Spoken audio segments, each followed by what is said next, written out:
Today's video is brought to you by Card Kingdom, and you can pre-order all of the Strixhaven cards you need right now by heading over to cardkingdom.com. Hello everyone, it's Seth, probably better known as Saffron Olive, and it's time for another daily dose of Strixhaven spoilers. And who do we have some good cards to talk about today? We're in the middle of our main set week of spoiler season, and we got some mythics, we got Elder Dragons, we're starting to get a look at our Quandrix / Simic cards, so there's some really spicy, interesting stuff to talk about, which means we should probably jump right into it. Start talking sweet new Strixhaven cards. And first up today, we have our Simic / Quandrix Elder Dragon, Tanazir Quandrix. So 5 mana, 4/4 Flying Trample Legendary Creature Elder Dragon.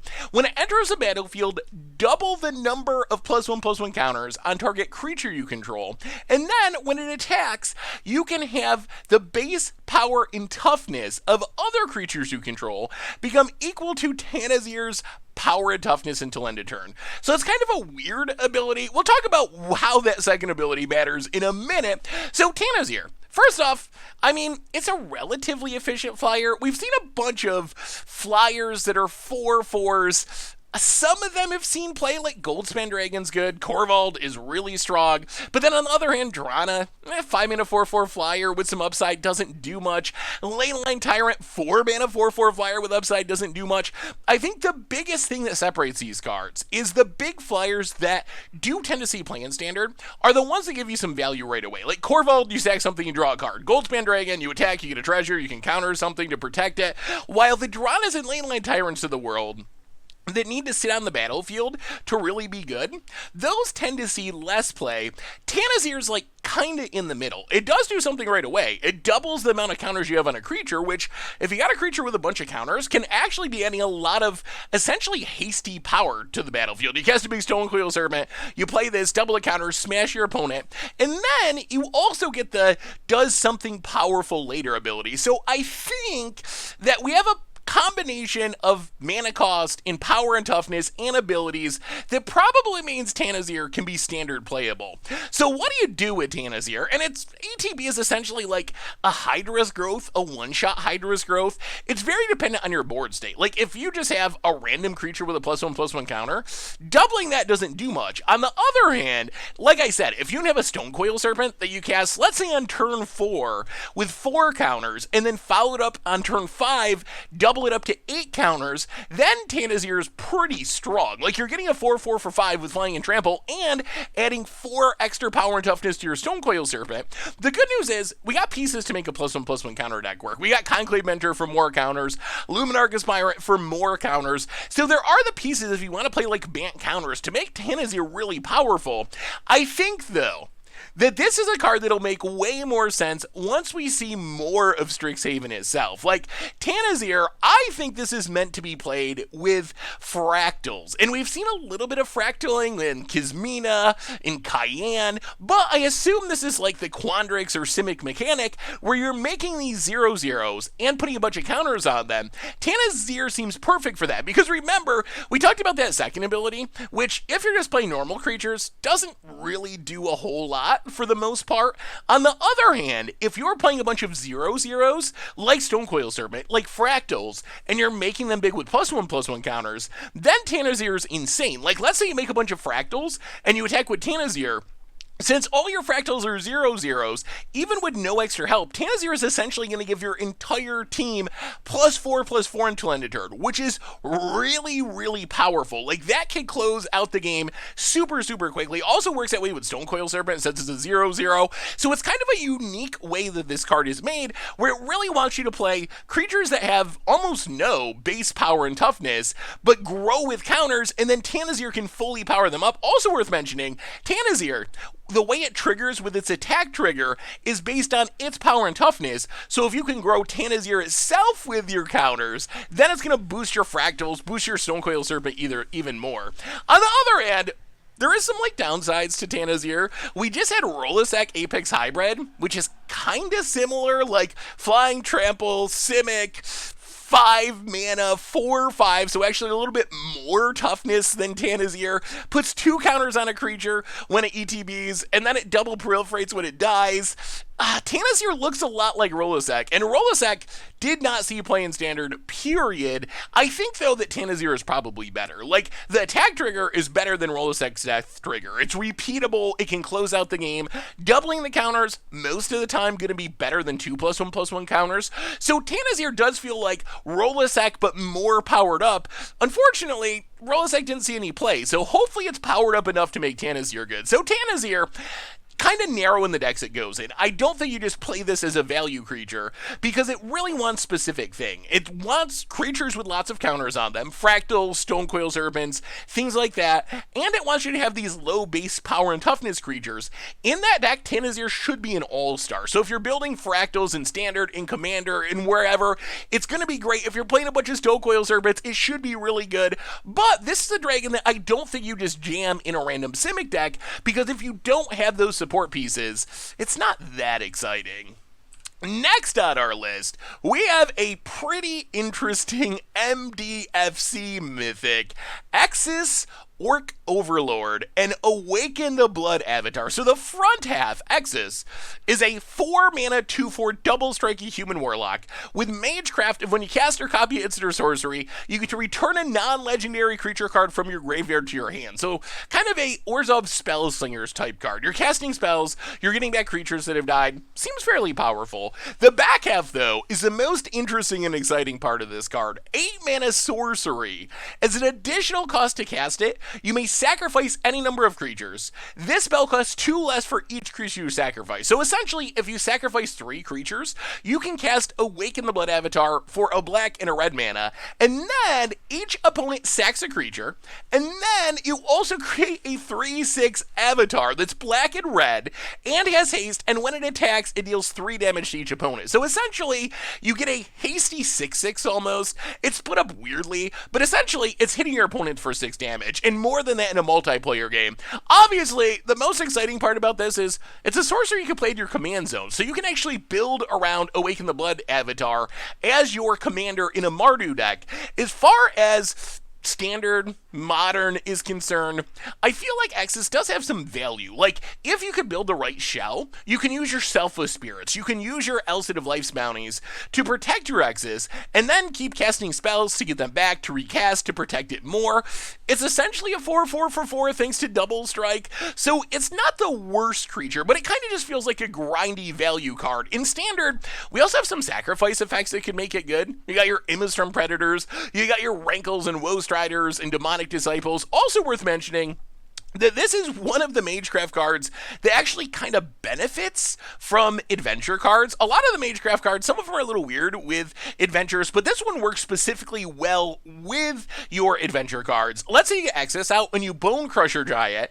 That's an instant or sorcery. Then you play your Bone Crusher, it dies. You can cast another Bone Crusher Giant, get back the first one from your graveyard because it's a non-legendary creature. So the split card adventures that are spells/creatures are both spells to trigger Magecraft and creatures to get back from your graveyard with its Magecraft ability, which seems fairly powerful. A little bit slow, a little bit grindy, but pretty powerful. So we'll see. Maybe it can show up in a sacrifice-based deck. Make sure you have enough spells. Maybe it can take advantage of adventures being spells and creatures. But really, the part of this card I'm mostly hyped about is Awaken the Blood avatar, which is just so unique. So it's priced like Torgar Famine Incarnate, essentially, where you get that sacrifice ability that can get its cost down really, really low, and your reward is actually pretty high. At 3/6 with haste, it hits your opponent for direct damage and makes your opponent sack a creature. That's actually a pretty reasonable effect, and there are ways to get the cost down. I don't know where you're going to play this card exactly, but you could use like Spectral Procession. That's 3 creatures, sacrifice them, get your 2 mana Awaken the Blood avatar. You can use recursive cheap creatures, kind of like with Demon of Deathgate, Grave Crawlers, and similar effects. Squeeze, keep coming back to let you do it again and again. In Standard, there's some synergies that work pretty well with it, but I don't know if there's any like super push synergies for Awaken the Blood avatar. But like Garrison Cat, Discordant Piper, creatures you can sack, they replace themselves with another creature, so if you draw another copy, you could sack it. Nightmare Shepherd, Hoffrey, giving you creatures back from your graveyard when you sacrifice them, sometimes even better in the case of Hofri. So maybe that's how you build around it, where you're trying to make your creatures recur, eliminate the downside, get this powerful token essentially for free at a very, very low cost.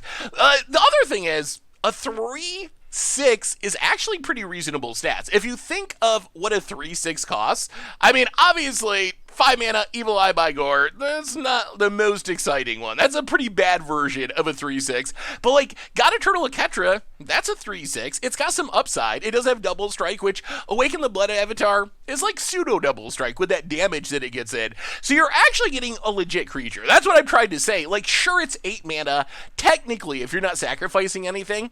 But I would assume that if you're just going to pay mana to get a 3/6 with haste that hits your opponent for 3, it's going to be at least 5 mana. You're at least looking at God Eternal Ketra stats and mana costs, so it's not that expensive, and if you can get the cost down by building around it, it becomes very effective. I think that being a token, it's both an upside and a drawback for Awaken the Blood Avatar. On one hand, being a token means Brazen Borrower easily deals with it forever, which that's kind of a blowout in Standard. If you're going to try this in older formats, it means your 8 mana play, quote unquote, is getting hit by Fatal Push, which is pretty brutal, but it does mean it works with populate effects, like Rootborn Defenses. You can make one, populate, make more. It works with Anointed Procession. 2 of those is a ridiculous clock. Even in Standard, this is one of the best tokens you can copy with Azeka's Chariot. Maybe you can, like, Azeka's Chariot, make the cats, sack the cats, Awaken the Blood Avatar, crew up your Azeka's Chariot, copy Awaken the Blood Avatar. That is a ridiculously fast clock that sounds super, super fun. The other thing to mention about this, and I'm actually a little surprised that more of these creature/spell MDFCs don't exile themselves. We saw it with the Silence one, but it's way, way easier to repeatedly get a creature back from your graveyard than it is to repeatedly get a sorcery back from your graveyard. We have like Oversold Cemeteries, Tortured Existence, Fraculacy and Reclamations, Oath of Ghouls. These are all cards that pretty easily can set you up to be casting Awaken the Blood Avatar every single turn, because you can reanimate the Extus side, because in the graveyard it's always the front half of the MDFC, but then choose to cast the back side. So that's something to keep in mind. These are sorceries that are really easy to recur from the graveyard, and this is a really powerful one. So I really like Extus/Awaken the Blood Avatar. I feel like the backside in the right shell can be really powerful, although I am concerned about stuff like Blood Chief's Thirst, Brazen Borrower, just giving an easy answer. Although it's worth mentioning, it does do something right away. Thanks to Haze, if your opponent doesn't have instant speed interaction, they're sacking something, so that's immediate value. You're getting this hasty creature that's going to hit for 3 even through a blocker, and 6 if your opponent doesn't have a blocker. So you are getting immediate value. We'll see how it lines up in Standard. Either way, I expect this to be an incredibly popular build around in Commander, just because we've never seen this before. Like, we haven't had a sorcery that you could play as your commander, and that's essentially what this card offers, with the upside of maybe being able to do something sweet with Extus. So Extus/Awaken the Blood Avatar. I really love this card. It's really unique, it's really fun, it has potential to be really powerful, and I'm excited to see where it shows up. Next on our list, we have a spicy little removal spell, Baleful Domain. So 4 mana instant speed, exile a creature or planeswalker, except you can cast it for just 2 mana, 1 in a black. If you do, then your opponent gets to draw a card. So essentially, kill anything, exile anything for 4 mana, or do the same thing for 2 mana, but your opponent gets to replace the thing that you kill with a random card in their hand. And Baleful Domain, I think this card is actually pretty playable. So if you look at 4 mana, exile a creature or planeswalker, without any upside, it hasn't been good enough recently. Like, we got Feed the Serpent as a common recently, and it has seen 0 standard play. On the other hand, once you are a 4 mana exile a creature or planeswalker card with upside, like Vraska's Contempt, then you have potentially a very good card. In the upside of Baleful Domain is you can cast it for last mana, and you essentially get a eliminate that doesn't have this EMC restriction. Like, sure, your opponent gets to draw a card, but the thing I love about this card is at 4 mana, it's still close enough to being fine. So you can play this just as 4 mana removal, but then there's going to be times when you're really desperate and you're about to die to an Embercleave creature or something, and being able to cast this for 2 mana when you don't have 4 available is literally going to save your life. So I think this could be a very powerful removal spell in Standard, especially when you consider that there's some things that really want you to exile them. There's Lurises running around, recurring Selfless Saviors, or Selfless Saviors making things exiles, Elspeth Conquers Death, get stuff back from the graveyard. So there is a legitimate upside to exiling a creature rather than killing it. So at 4 mana, Baleful Domain, not quite good enough, but when you price in the upside of being able to cast it for 2 mana upsides, even with the semi-painful drawback of letting your opponent draw a card, I think this could be a standard playable removal spell, especially with the exiling upside. We also got Culmination of Studies, and this is a card, it's kind of interesting. When I first read it, I was like, whoa, that's crazy. Then I thought more about it, and I was like, is that crazy? And then I thought even more about it, and I was like, okay, maybe that's pretty crazy. So Culmination of Studies, red, blue, and X, sorcery, exile the top X cards of your library. For each land card exiled this way, you make a treasure token. For each blue card exiled this way, you draw a card. For each red card exiled this way, Culmination of Studies deals 1 damage to each opponent. So how this actually works is kind of interesting. If you really think about the modes on this card, you have treasure production, card draw, and like damage that doesn't hit creatures. The weird aspect of this card is when you think about how a deck is constructed, and for the sake of simplicity, let's say you're playing 20 lands, 20 blue cards, 20 red cards. I mean, that's probably not going to be the exact breakdown of your deck, but let's, for the sake of argument,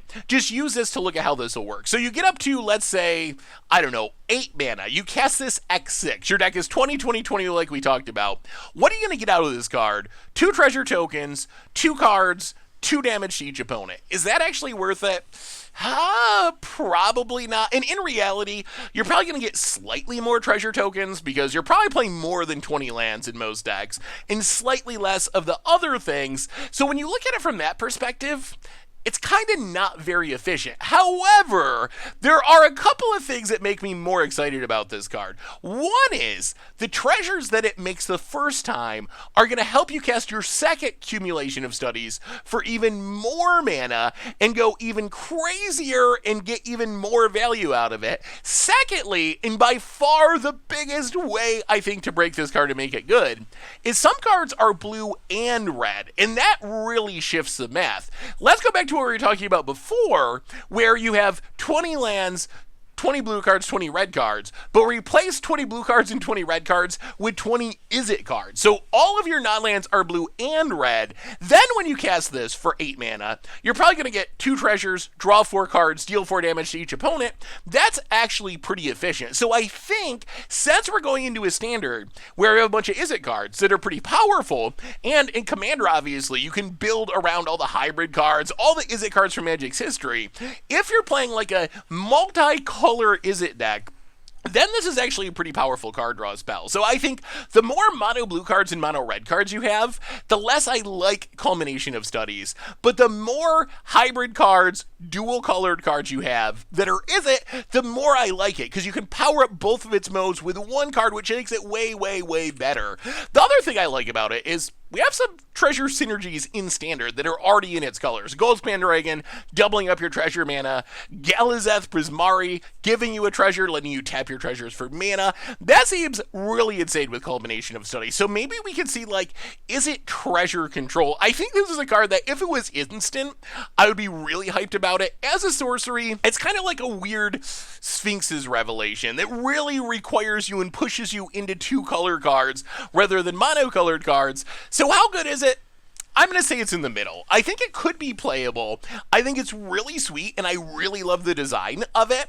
Although, it's a little bit risky. You are going to have times when you cast it, and you hit a whole bunch of lands, and don't draw any cards, and you get really sad. So there is risk here, but it's definitely a really sweet, really unique, very Is-It feeling design. So I like this card, and I plan on trying it, even though I bet it lands kind of in the middle in terms of power level. We also got Teachings of the Archaics, and this is a lesson card that I actually really like. So, 3 mana, blue. If your opponent has more cards in hand than you, draw 2 cards. And then you draw 3 cards instead if your opponent has at least 4 more cards in hand than you. So this is obviously very situational. It's a divination, but it requires you to be behind your opponent in cards. The reason I'm willing to accept this is because it is on curve. Like, divination is close to being a playable card. It has been in years past a playable card in Standard. So draw 2 for 3 is close to being a playable card. You get a little upside with maybe drawing 3, but the thing is, it's going to be a lesson, so you're not going to play this in your main deck. Would I ever consider playing this in my main deck? Almost certainly not, because there's going to be too many times when it just does literally nothing, but as a lesson, they can be sitting in your sideboard among other lessons, and then if you're behind on cards, you can use a learn card to tutor it up, get at least a divination, maybe an even better divination, but then if your opponent is, behind you on cards, you just choose not to tutor it up. So I think even though I would never even think about playing this in my main deck, it's just not a main deckable card, as a tutor target in your sideboard, it's actually not the worst, and it's one of the few lessons that doesn't just look overpriced by a mana or two compared to normal versions of that card. So Teachings of the Archaic, I can actually see this showing up Index, if Learn and Lesson ends up being good, this might be one of the better lessons that we've seen so far. Next up, we have a really interesting card, Multiple Choice. So blue and X. If X is 1, scry 1 and then draw a card. If X is 2, you may choose a player. They return a creature that they control to its owner's hand. If X is 3, you get a 4/4 blue and red elemental creature token. If X is 4 or more, you get to do all of these above. So this is a really tricky card to evaluate, because if you look at the individual modes on this card, none of the individual modes are very good. Like, at X1, you're spending 2 mana for a sorcery speed opt, which, not very good. At X2, so you're spending 3 mana, you get what I would consider a strictly worse unsummon, because if you choose your opponent, they get to choose the creature that they bounce, so they're probably going to bounce their weakest creature rather than their strongest creature, although it is pretty sweet that you can use it on your own stuff to reuse your ETB triggers. If X is equal to 3, so you spend it for 4 mana, you're getting a 4/4, which might sound exciting, but when you think like Curator of Mysteries, kind of never saw play, and that has flying and additional upsides. I don't think just getting a 4/4 for 4 in blue is actually that good, so the real payoff is casting it for 5 mana. If you cast it for 5 mana, you're essentially getting a Curator of Mysteries without flying, some amount of bounce value, along with the opt as an ETB trigger. That's actually a legit card. Like, mash all this together and think of it as 5 mana. 5 mana 4/4 ETB, bounce your opponent's worst creature, and you get to opt. That actually sounds like a reasonably playable effect. So what I'm trying to say with all this is, I think this card is downright horrible until you get to 5 mana. I don't think you want to cast it for 2 mana, or 3 mana, or 4 mana. Wait, hold it, because the reward is doing all of those modes. The other thing is, we got some synergies for this card. So even though none of those modes by themselves are especially efficient, we have cost reduction effects, like Roll-in Scholar of Sparks. Then you get a sorcery speed up, then you get a better bounce spell, then you get a 3 mana 4/4, then it becomes much more exciting. We have treasure production, and we have treasures tapping for mana with Galazeth to cast these spells, easily letting you power this out. We have ways to copy these spells, so like Rutha, another new card. We have Magecraft abilities, so I think that being a spell that makes a creature is going to be more of an upside in Strixhaven Standard than it would be in most. And I think that is a big upside of this card. Like, if you're trying to play a deck that's built around Magecraft, in spell slinging abilities, in copying spells, this is essentially a creature that also comes attached to an instant or sorcery to work with all your synergies. So multiple choice, get up to 5 mana before you cast it, because that's where the reward is. The other modes, not very good. I think you only cast them if you're pretty desperate. Always try to hold on to it. But I think this card could actually be pretty powerful, especially within the context of Strixhaven Standard, which seems to care a lot about spells. We also got Verdant Mastery, kind of like the black removal spell we looked at earlier. So 6 mana, except you can play it for 4 mana. You search your library for 4 basic lands and reveal them. Put one of them onto the battlefield tapped under your opponent's control if you paid 4 mana for it. Put 2 of them onto the battlefield tapped under your control and the rest in your hand. So essentially, if you cast this for 4 mana, you get to tutor up 4 lands, you get 2 on your battlefield, your opponent gets 1 on their battlefield, and you get an extra basic land in your hand. If you cast this for 6 mana, you get 2 on the battlefield and 2 in your hand. And I actually don't really see the appeal of this card for constructed play. Like, we have 4 mana, put 2 lands on the battlefield. I think that when you look at how this works at 4 mana, you're essentially getting the same amount of lands on the battlefield as Vastwood Surge or Migration's Path. The trade-off is your opponent's getting a land on the battlefield and you're getting an extra card in hand. I think your opponent's land on the battlefield, that is more valuable to your opponent most likely than you having an extra land in hand, so it is hard for me to ever imagine choosing to play Verdant Mastery in a format like Standard over Migration's Path over Vastwood Surge. The same is sort of true for Commander. In Commander, it's a little bit more contextual. So on one hand, is Verdant Mastery better than Explosive Vegetation, Migration's Path, Cultivate, Cut Domin's Reach, Nature's Lore, Farseek, Rapid Growth? There's so many good green ramp spells these days that even though this isn't horrible, I don't think it's as good as like the top 10 green ramp spells in the format or whatever. We've just gotten so many options for 4 mana green ramp. That said, I do like some of the things this can do in Commander. There's a couple of different things I like about it. One is, we've seen some decks, especially decks with land walk abilities, use Yavimaya Dryad to ramp your opponent, but you're giving them a land that turns on your land walk abilities.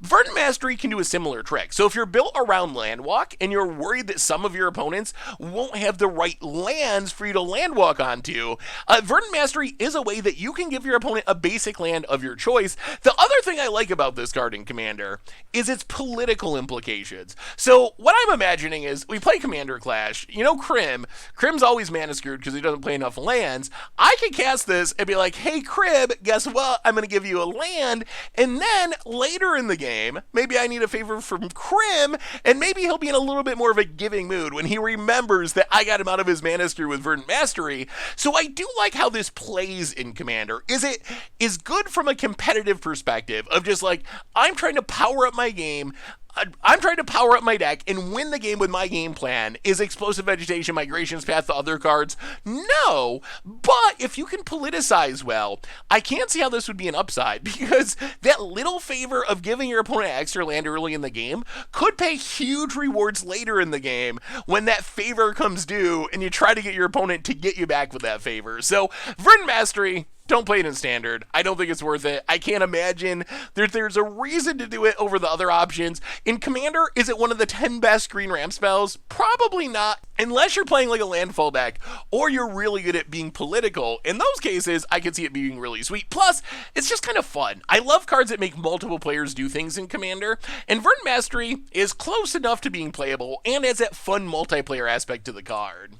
We also got Hall of Oracles, which, I don't know. I think I'm kind of done with these cards. It feels like every set, we get this colorless land that's pretty bad, but if you do the sets thing, you get to add a single +1/+1 counter to a creature. And they just tend to never see play. So that's what taps for colorless. Pay 1 tap and add a mana of any color, and then tap it to put a +1/+1 counter on target creature. Use it only if you cast an instant or a sorcery spell this turn. Could there be a deck that wanted this? It's possible. It's not impossible. Maybe you really care about a +1/+1 counter. But like I said, I feel like we see very similar cards almost every single set, and those very similar cards almost never actually end up being good enough. So I'm going to say Hall of Oracles. I mean, it's fine. It's on flavor, maybe in your draft deck or a casual deck, but I would be surprised if it was a competitive card. We also got what might be the first against the odds card from Strixhaven, Strixhaven Stadium. So 3 mana, taps to add a colorless mana, 3 mana mana rock, but when you tap it, you put a point counter on it. Whenever a creature deals combat damage to you, you got to remove a point counter counter, but whenever a creature you control deals combat damage to an opponent, put a point counter on it, and then if it has 10 or more point counters on it, remove all of them, and that player loses the game. So essentially, if you can get this up to 10 counters and hit your opponent a single time, the game is done. If you attack him with 10 creatures all in one turn and get 10 counters, it would kill your opponent. So the thing about this card in 60 card formats is a little weird. I think the plan of, I'm going to make 10 creatures and attack you to death, that actually doesn't seem all that exciting. Like, let's say you actually deal combat damage to your opponent 10 times. I guess if you made a bunch of 1/1s with something like Lingering Souls, your opponent might still be alive. But even if you got some 2/2s mixed in there, your opponent's probably going to just die from natural damage before Strixhaven Stadium actually gets its 10th counter, especially since if your opponent attacks you back, you got to remove counters. On the other hand, you can do some shenanigans to make the process speed up. Like, we've seen Paradox Engine decks, which are really good at untapping mana rocks. So you tap this, put a point counter on it, untap it with Paradox Engine, again, get up to 10, or maybe Contagion Engine, other proliferate effects, to get those counters on it much faster. I did want to mention, though, you still have to hit your opponent. You can't just go full-on Paradox Engine mode up to 10 and be like, okay, you're dead now. You have to get to 10, and you have to successfully deal combat damage with a creature to the opponent that you want to die. So you probably need at least some creatures in your deck. Evasive creatures, preferably. The one doink with an invisible stalker to win the game. So I think that in 60 card formats, standard and modern, it's a janky, fun build around, and I think it's going to be amazing against the odds episode, but is it going to be super powerful? Maybe not. On the other hand, I love this card in Commander. In Commander, 3 mana rocks, already playable. Yeah, this is worse than some. It only adds 1 mana. It adds colorless mana. But the upside that you get is really huge. Because remember, Strixhaven Stadium, it can never really hurt you. The worst Strixhaven Stadium can ever be is a 3 mana rock that taps to add a mana. And that's not that bad in Commander. But you buy this upside, essentially, when you put this in your deck over another mana rock, where maybe you're up against a life gain opponent who gains a ridiculous amount of life. You're going to have a hard time killing them. Strixhaven Stadium is a way that you can get it done. You eventually build up that board. Also in Commander, when your opponents each have 40 life, the odds that you can attack 10 times and deal combat damage 10 times without all of your opponents already being dead is actually really high in Commander. So in Commander, I think this could be a new staple.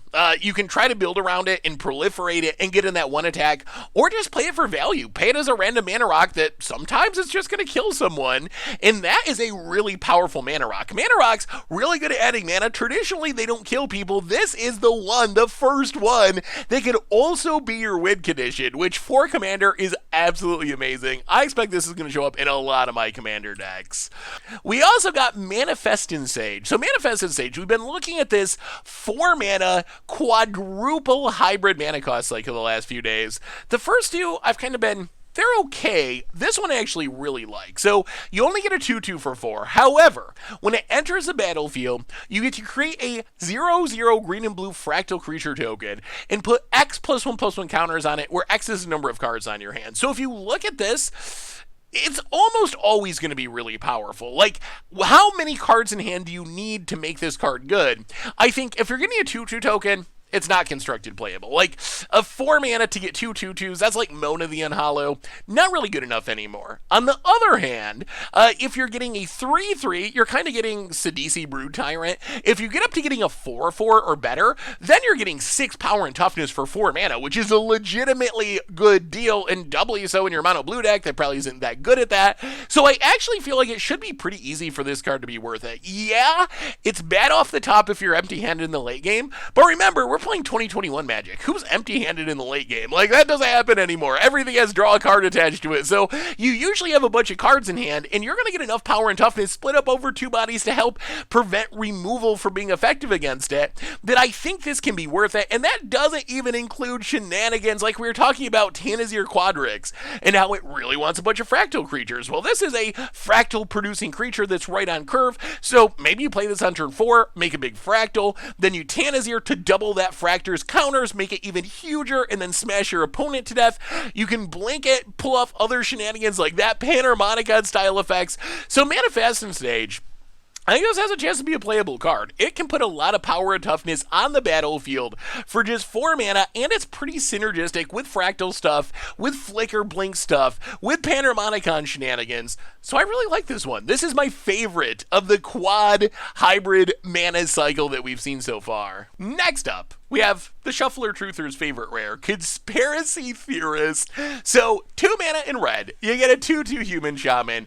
Whenever it attacks, you can pay 1, discard a card. If you do, draw a card. So, kind of rummaging for 1 mana. However, has another ability. Whenever you discard 1 or more non-land cards, you can exile 1 of them. If you do, you may cast it this turn. So, essentially, you can get around the drawback in this looting, rummaging mode, and instead turn it into pure card advantage if you can cast the card this turn. More importantly, that works any way you discard a card. And I think that is the true power of Conspiracy Theorist. So if you think about Standard, Rael, for example, really wants you to discard cards, because you discard cards and you get to draw them with Rael. Well, if you have Conspiracy Theorists out, you can discard cards and then trigger your Rael and still choose one of the cards you're discarding to cast that turn with Conspiracy Theorist. Of course, it's a 2/2 for 2, which means it dies to Bone Crusher Giant, which means probably an against the odds card. I think if you die to Bone Crusher Giant without doing anything, you're pretty much an against the odds card for the most part. So that's probably going to be the issue with Conspiracy Theorists in Standard right now, is the dominance of Bone Crusher Giant. But it is a really sweet effect, and it can do some really sweet combos. Like, picture Harnfeld Horn of Bounty. 5 mana, discard a card, exile the top 2 cards of your library. You can play those cards this turn. I mean, if you have Conspiracy Theorists out, you discard the card, you exile it, you can play it thanks to Conspiracy Theorists, plus you exile 2 more cards. Presumably, you hit some card draw in there to get a card back in your hand, so you can discard it to Harnfeld to essentially exile 3 more cards. 1 to Conspiracy Theorists, 2 more to Harnfeld, and just go through your entire deck and, I don't know, Magecraft off or something, storm off and win the game. If you go back to older formats, it seems like it could be sweet in Waste Not Storm. Like, sure, discarding a card of your own doesn't trigger Waste Not, but it does mean as you're burning Inquiring or Goblin Loring, you're not going to risk screwing yourself over, which is a concern. Sometimes you're burning Inquiry and discard the card that you really, really want. With Conspiracy Theorists, you're like, sure, whatever, burning Inquiry, I discard the thing I really, really want. Well, I'll just exile it and cast it and still get my value out of it. So I think that is the biggest payoff for this card, and that holds true for Commander as well. When you think about what Conspiracy Theorist does, and I love the flavor of this card, it really gives all of your cards madness. When you discard a card, what you're really doing is giving it madness with madness equal to its converted mana cost. You can cast it that turn, you're casting it from exile, so it's essentially giving all your stuff madness. So if you're playing Anj Falconwrath, or Olivia Mobilize for War Chain, or these discard-based commander decks, especially madness-based commander decks, Conspiracy Theorist seems absolutely perfect for cards like that. So I love the flavor of Conspiracy Theory, giving all your cards madness. Like, that's so perfect for a card called Conspiracy Theorist. In Standard, really worried about Bone Crusher wrecking it, but that static ability of working with any discard makes me very interested in this card, and think maybe there'd be some combos or something we can pull off with it, because that part seems really powerful. We also got Dragon's Approach. A meme card, for sure. So 3 mana in red, sorcery, 3 damage to each opponent, and then you may exile Dragon's Approach and 4 other cards named Dragon's Approach from your graveyard. If you do, search your library for a dragon card, put it on the battlefield and shuffle your library, and a deck can have any number of cards named Dragon's Approach. So obviously you play 20 of these, you can play 30 of these, and then a couple of dragons. Is that plan going to work? Probably not without some important build-around shenanigans. So we've seen a bunch of different cards like this: Persistent Petitioners, Relentless Rats, Rat Colony, Shadowborn Apostle. So far, none of these cards have moved past meme status and against the odds status to become actual playable cards. Dragon's Approach, I would be surprised if it changed that. It's essentially a 3-mana Lava Sprite. That's not especially efficient. If you actually have to cast all of these and you don't have self-mill synergies, oh my goodness, that's 15 mana to get a dragon, and your opponent's already taken 15 damage, so do you even need a dragon if you can resolve 5 dragon approaches? So I think you gotta be some sort of self-mill deck. The good news is, if you could pull it off, maybe you aggressively self-mill, you cast a single Dragon's Approach, you exile a bunch of cards. There are powerful dragons. There's Dracu's Recess and Halkite Overlords and Valimacuses in Standard, so you can do really powerful things if you manage to meet the condition. But like I said, 3 mana for a Lava Spike, that's just a very inefficient spell. Can't even hit creatures, so it's not like you can play Dragon's Approach Control and just kill your opponent's stuff with Dragon Approaches while you build it up. That said, if you can make this work, it's probably going to involve some sort of like self-mill strategy. I think there's 2 potential ways to make Dragon's Approach work. And when I say work, I mean work like we win a game on against odds, not work like I'm at Mythic on Arena or something like that. So one is you aggressively self-mill, have some recursion effects like Snapcaster Mage, so hopefully you mill over 5 Dragon's Approaches, then you flashback 1 or cast 1 from your hand, get a big dragon, use the dragon to win the game. Worth mentioning, you do have to cast at least 1 of those. When I first read the card, I was like, wait, can I just mill 5 and then exile them? But no, the exiling of cards from your graveyard, it does require you to cast the copy first. Those 2 abilities are attached, so you do have to cast at least 1 of them. So you can't just go full-on dredge mode.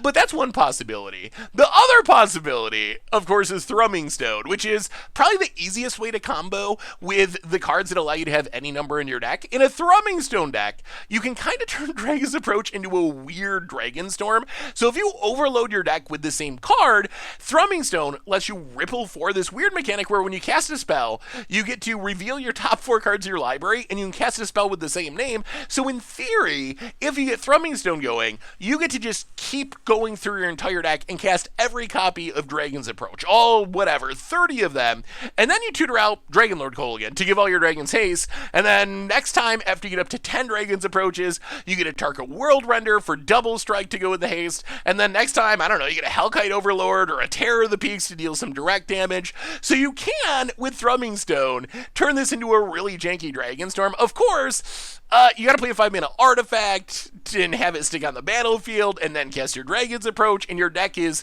gonna be mostly full of Dragon's Approaches. The other problem with this plan is you probably just kill your opponent, which is kind of hilarious. Like, sure, you could Dragon Storm, but if you're resolving 10 Dragon's Approaches, aren't your opponents just dead from the damage and your dragons don't do anything? But that is a way to potentially make the plan work. So I love Dragon's Approach. I love these hard mode build around against odds style cards. But that's what it is. We've never seen any of these cards be actually competitive, and I don't think Dragon's Approach, as spicy and fun as it is going to be the one that breaks the mold and becomes a new tier 0 in Standard or anything. Next up, we have Draconic Intervention, a pretty sweet red sweeper. So 4 mana sorcery.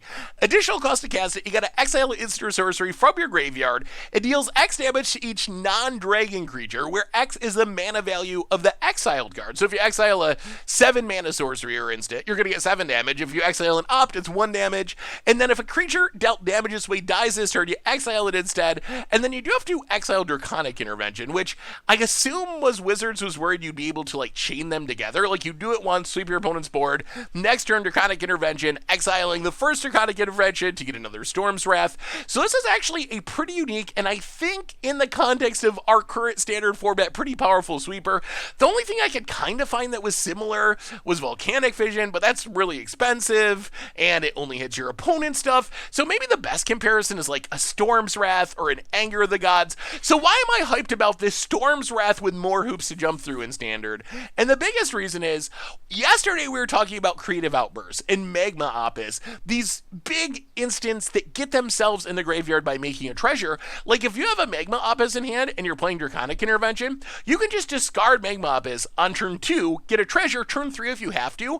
Draconic Intervention, exile the Opus, 8 damage to everything, hard sweeping the board. So it's one of these build-arounds, and I think that the expensiveness of Magma Opus and Creative Outbursts that we were talking about yesterday, it makes a lot more sense when you actually see the whole set. There's a bunch of ways to take advantage of getting them in the graveyard.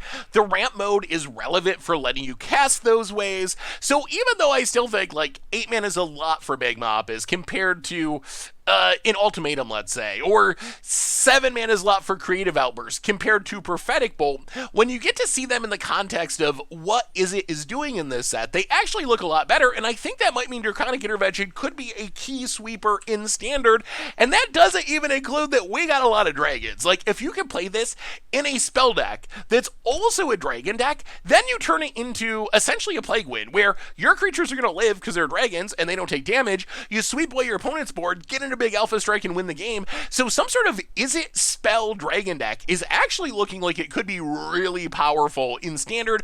We've already seen Dragon Go be a thing with Goldspan Dragon. Well, maybe thanks to these new additions, you throw in Galazeth, you throw in some of these new big is-it spells, and you really go to town with the is-it dragon control archetype. So Draconic Intervention, I think this card's going to be good in Standard. Yeah, you got to build around it a bit. It's not a Storm's Wrath. You do have to have extra support for it. But with that extra support, it can be even better than Storm's Wrath, and if you're playing a Dragon Commander deck, probably going to show up there as well. Next on our list, we got Ecological Appreciation, and this is the card, first time I read it, my gut reaction was, okay, this has got to be broken somehow, and then, when I read it the second time, I was like, okay, and then the third time, I was like, alright, I like this card, but I don't think it's broken. I think it's a sweet value card. So, Ecological Appreciation, 2 and a green plus X, search your library and graveyard for up to 4 creature cards with different names that each have mana value of X or less.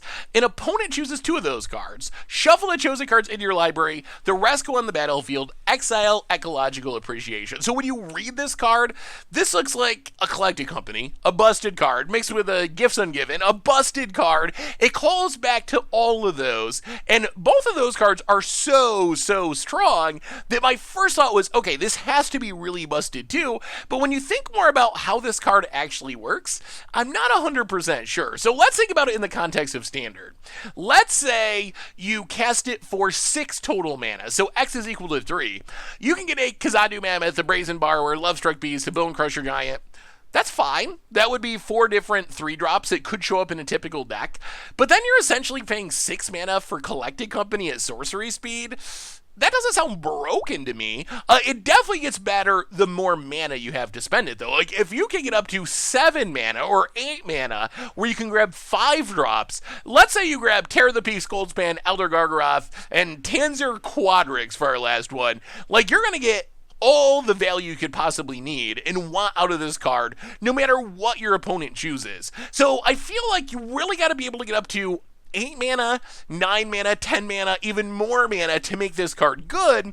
When you think about how this card works, though, there's a few different reasons why I'm a little bit skeptical that it's going to be that broken. One is, when you look at Collected Company or Quarter Calling, one of the tricks to power these cards up is Eternal Witness style effects, where you, like, Collected Company, hit Eternal Witness, that gets back Collected Company, so you do it again, or Quarter Calling for Eternal Witness, so you can Quarter Calling for Eternal Witness, and then eventually build up your creatures Quarter Calling for something else. Ecological Appreciation doesn't allow you to do that because it exiles itself, so you can't get it back from your graveyard. It's one use only. The other thing is, the creatures that your opponent chooses don't go to your graveyard like Gifts Ungiven. They go back in your library, so you can't really build gifts piles. Like, the way Gifts Ungiven is most commonly played is it puts you in a position of, like, damned if you do, damned if you don't, essentially. If you look at, like, Modern Storm, they build piles with Past in Flames. Past in Flames has flashback, so if you put it in their hand, fine, they cast it, they recast their graveyard. If you put it in their graveyard, fine, they cast the rituals you gave them, flash back the Past in Flames, so it's really a no-lose situation. You really can't do that with Ecological Appreciation because those other creatures are going away. Because I thought at first, like, okay, let's just, like, get a bunch of creatures that reanimate, get Karmic Guides and Phyrexian Delvers, etc., etc., etc., and you will be able to get value out of this either way. Your opponent gives you reanimators, you reanimate your other stuff, but because the creatures go back into your library, that makes it harder. So where I'm at with Ecological Appreciation right now is I think it's kind of just a big value-y card, where you make a bunch of mana. Like, picture playing in Commander. You're playing in Commander, you're a green deck, so you can ramp like crazy. You cast this for 11 mana or something, and you grab Craterhoof, Nyx Moom Ancient, Endray's Forerunners, Avenger Zendikar. it doesn't matter what your opponent does. Like, sure, you are going to get your 2 worst ones from your opponent's perspective, but your 2 worst cards in that pile are so busted, it doesn't really matter. Like, you're going to come out super far ahead no matter what you pick. So I think it's a super sweet value card, but I don't actually think this is broken. I can't figure out a way to combo with it, mostly because no matter what you choose, you're going to get your 2 worst options. So let's say you could make a pile of Deceiver, Exarch, Pestermite, 2 enablers for Kiki-Jiki combo, and then Kiki-Jiki and Splinter Twin, even though obviously Splinter Twin's not a creature. But think about that. So you choose piece 1 and 2 of the combo, which are redundant. You choose piece 3 and 4 of the combo, also redundant. You need one of each of those to go infinite. Your opponent just either dumps your Kiki-Jiki Splinter Twin, gives you the Deceiver, Exarch, and Pestermite, or does it the other way. They give you the Kiki-Jiki Splinter Twin, and then they dump the Deceiver, Exarch, and Pestermite. So it seems almost impossible for this to actually be able to set up a combo. Again, with Gifts Ungiven, it often would work because you can get the other cards out of your graveyard and put your opponent in that position where what they choose really doesn't matter. Like, it's kind of the illusion that you have a choice. Like, you think, oh, I have control over this Gifts Ungiven, but no, really you don't. Like, if your deck is built right around Gifts Ungiven, you're taking away that choice from your opponent, despite how the card reads. So I like Ecological Appreciation, but like I said, I went from first read of this card, oh my god, it's got to be a broken combo piece, to I think it's a sweet value card. I'm excited to cast it and like snag Muldrifter and Cloudblazer and Scarab God and whatever, Acidic Slime in my Panharmonicon deck, for example. Like, that seems like a blast. If you cast it for a ton of mana, it could probably win you the game with Crater Hoofs and stuff, but I don't think it's an especially busted card. So, really sweet card, a card that reads incredibly powerful, but I would be surprised if it was actually as broken as it reads at first glance. Oh my goodness, this card. Clever Lumimancer.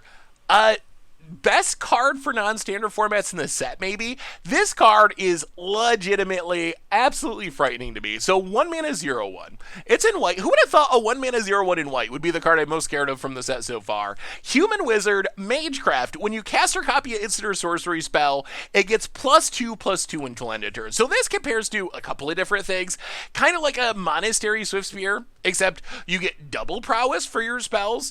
Kind of like a Kiln Fiend, except it only costs 1 mana, which is a huge deal for your Kiln Fiends. So why am I so frightened about Clever Lumimancer? And the answer is, this can kill you on turn 2 really easily. Like, picture a Modern deck where you play this on turn 1, turn 2 you Mutagenic Growth for free. It gives it +4/+4. 2 from Mutagenic Growth, 2 from its Magecraft ability. Then you cast a second Mutagenic Growth, that's +4/+4, so it's up to 9 power. Then you Temur Battle Rage, +2/+2. You're going to have a 11/12 trampling double striker. And that might sound like Magical Christmas Land, and maybe this specific hand is a little bit Magic Christmas Landy. Like, what are the odds you have 2 Mutagenic Growths and Temur Battle Rage? But when you consider what Blitz decks in Modern are built like, and that along with Mutagenic Growth and Temur Battle Rage, they're playing Lavadar as another free spell. They're playing Manamorphose as another free spell. It seems really, really easy to turn this into a turn 2, turn 3 kill machine. I can see arguments this might be better than something like Monastery Swiftspear, and definitely better than something like Kiln Fiend. Although, I will say, the one thing that gives me pause, the one tiny thing, is it is relatively weak to removal. Because it's a 0/1, that does mean, in the context of Modern, it does get pinged by Lavadar, which kind of brutal. It does get pinged by Renin 6, also kind of brutal. It does die to Lightning Bolt, Fatal Push. You name a removal spell, it's going to die to it. So it is very fragile. The upside is it is very explosive. Also worth mentioning, for Historic, it is a wizard. And Historic doesn't have a Lightning Bolt, but it does have Wizard's Lightning. And Clever and Lumimancer is another easy way to turn your Wizard's Lightning into a Lightning Bolt early in the game. So I think this card is going to be really, really good. I think it'll see play in Historic. I think it can see play in Pioneer, in Modern, see play in Legacy potentially even. I mean, yeah, the fragility of the card with 1 toughness is a concern, but it is maybe the most explosive 1-drop that we have ever seen in the history of Magic. And if you're trying to set up a turn 2 kill, Clever Lumimancer is the way to go. So really exciting, incredibly powerful uncommon coming in Strixhaven. We also got Resculpt, which I wanted to mention because people have been asking me about it. 1 and a blue, instant, exile an artifact or creature. Its controller makes a 4/4 blue and red elemental creature token. So is this a color pie break? And I think the strict answer is yes. I don't think blue should be able to exile any artifact. On the other hand, this card doesn't offend me that much, because when I read this card, I imagine that in 60 card formats at least, like Standard or Modern, I'm not ever going to target my opponent's stuff with it. Like, maybe if I'm super desperate. But I view this kind of like a Ensoul artifact, or we have Angelic Ascension, which kind of was a similar thing, but in white. So I imagine that the idea of this card, at least in 60 card formats, is to, I don't know, upgrade your treasure into a 4/4 attacker on turn 2, kind of like Ensoul Artifact. And that's fine. That feels very blue to me. On the other hand, we live in the era of Commander, and cards like this, that when I read them, I'm like, sure, that's fine for Standard. That's fine for Modern. Like, no big deal. It's like Ensoul Artifact. In Commander, in the context of players having 40 life and players having lots of wraths and having lots of opponents, I could see the argument that Resculpt is kind of like a blue beast within. Like, sure, it's limited to artifact and creatures. Sure, you're giving your opponent a 4/4, but still, it is instant speed, unconditional artifact removal in blue, something I complained about a lot with Raven form, and in some ways, Resculpt is better since it's instant speed. So, I don't know. Like, is it a color pie break? I think in the strictest sense it is, but this is a color pie break that I think specifically impacts Commander. I don't think this is a card that players are going to play in Standard decks the way they do Feed the Swarm or whatever to deal with your opponent's artifacts, because a 4/4 is just such a big drawback. So I think it's an Ensoul artifact for Standard and Modern and Pioneer, but in Commander, do we want blue to be able to easily exile any artifact at instant speed? Probably not. Like, blue is a really powerful color combination. The downside of blue is you got to leave your mana up at all times. And if you want to deal with anything, you got to deal with it on the stack with a counter spell. But once something gets in the battlefield, you get really punished for it, because that is how blue works. Being able to easily answer things on the battlefield, not something I want to see more of in blue. So a card I like for Standard, but Commander, a little bit color pie breaky. We also got a couple more campuses, still a really good land cycle, and then a ton of lower rarity stuff, which some of it's pretty spicy and interesting, but we just have so many cards that we can't talk about all of these as well. But you can check them out over at MTGPreviews.com. Anyway, I believe that brings us to the end of our daily Strixhaven spoilers for today. So, what do you think about Tanazir Quandrix, our Simic or Quandrix Elder Dragon? How good can that be in Standard? What can it do in Commander? What about Extus/Awaken the Blood Avatar, our new Mardu sorcery in your command zone shenanigan token thing?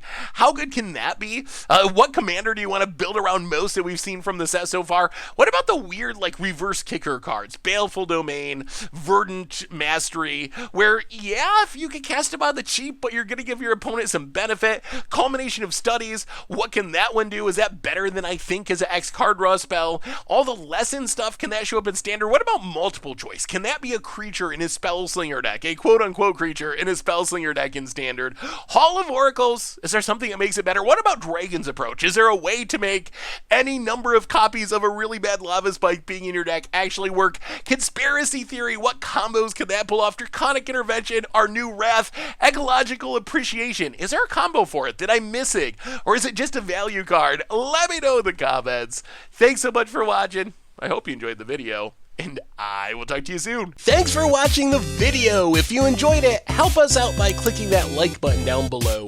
And to keep up on all the latest and greatest, click that subscribe button. And don't forget to hit that bell icon to get alerts whenever we have new videos. And if you want to, check out some of our other sweet videos here and here.